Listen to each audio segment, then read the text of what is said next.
Welcome to Samsung Next Meets. My guest today is Maya Ackerman, a computational creativity expert with a very interesting background.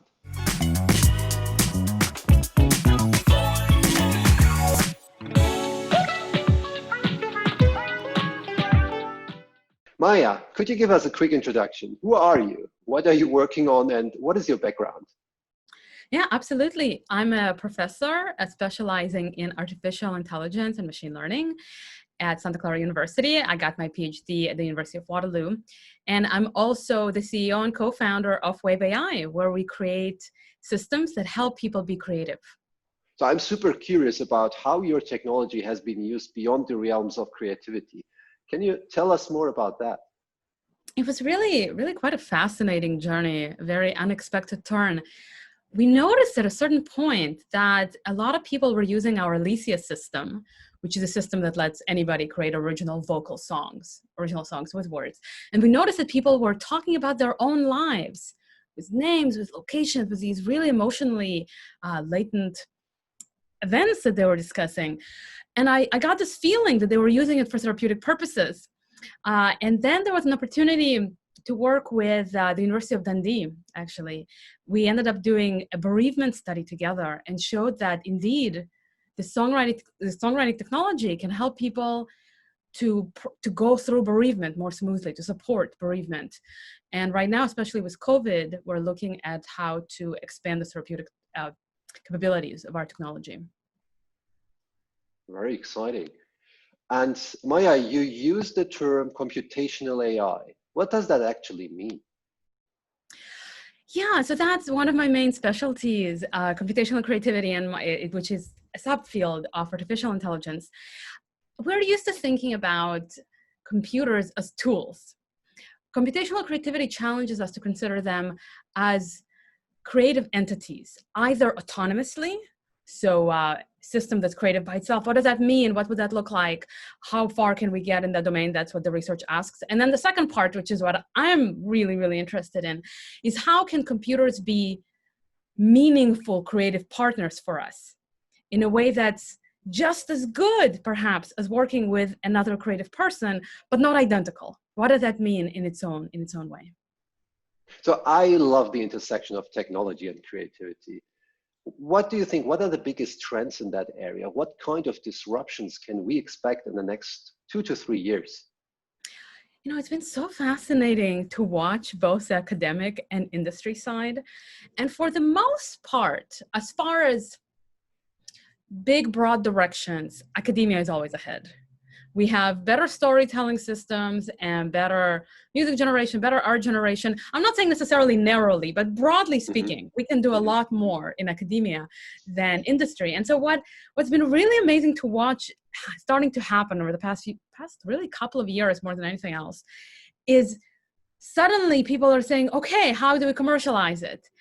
So what I hope will start happening is a convergence where we're seeing the really amazing research find its place in industry. And this is definitely where my focus is in music making. Speaking about music and AI, more and more music is totally electronically produced, created and altered. Do you foresee humans being totally replaced in the process of music composition in the future? Oh, I hope not. I hope not, and I think not. So both of those. If we just take a super quick look back in history, when the piano came out, I'm talking about the acoustic piano here, people were freaking out that this is the end of music as we know it. Same thing happened with it when the electronic piano and guitar came out, and definitely when digital audio workstations came about. What happens in all of these cases is that the creative process does change, but instead of the human disappearing or becoming somehow meaningless, we people are never satisfied with doing what the machine already knows how to do. So we find entire new dimensions for creativity. So I have full confidence that humans will continue to create music. It's just going to be music that maybe we can't quite imagine yet. So Maya, you know that we at Next are excited about synthetic media. Actually, we had our first synthetic media roundtable yesterday together with you. What is synthetic media for you? Why is it so exciting, and how will it change our day-to-day life? Great questions. Synthetic media is a pretty broad concept, which essentially looks at how can we create media together with computer systems. However, the focus is more, recently, the meaning that the term has taken focuses more on creation with AI-based system, as well as including autonomous creation.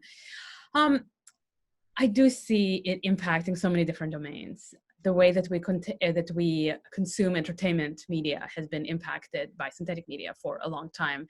I see that having a lot of impact on the television, computer screen, but also in AR and VR, which eventually will solidly find their footing in our societies. Right.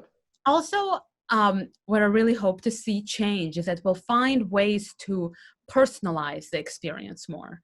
So having people become less passive in experiencing of media. Yeah. And are there any products that you wish you would thought of first? So I gave, this is a really interesting question. And I think I did think about this in the past as well.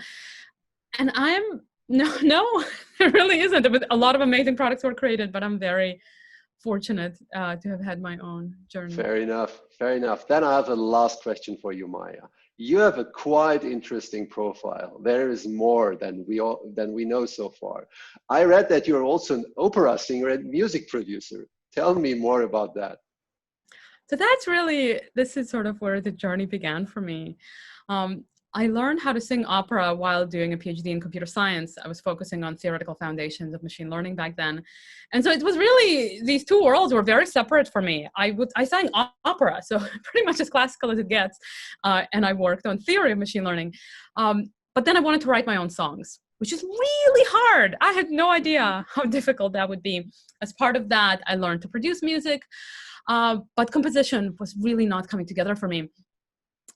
It took me about 3 years to realize that I can use my expertise in machine learning to create a system that would collaborate with me on songwriting. And that's what ultimately led to the research, a lot of media attention, a lot of people asking to use the system, and ultimately releasing Alicia and Lyric Studio to help people make their own songs. Wow, what an amazing story. Yeah, we definitely have one thing in common that is clear, and that is the love for creativity and AI/technology. Maya, thanks a lot